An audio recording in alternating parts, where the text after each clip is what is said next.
I'm the motherfucking manager. At the bread store, tell him to take the motherfucking gluten out the bread. I'm gonna need you to shut that bullshit up, Chief. We can't take shit out the bread. Why put it in the first place? I know y'all smoking that pack. We got crackers, no gluten. Fuck crackers. It's gluten free. You want the gluten or not? Hell no. You better take the gluten out that damn shit. Look, we got whole wheat, gluten free. Texas toast, gluten free.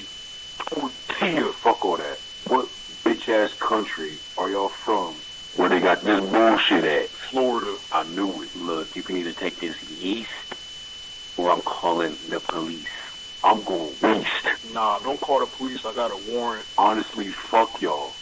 I ain't never seen nobody act like this over no bread. What the fuck are you saying? All I'm saying is fuck y'all's bread. Fuck the gluten and fuck them crackers.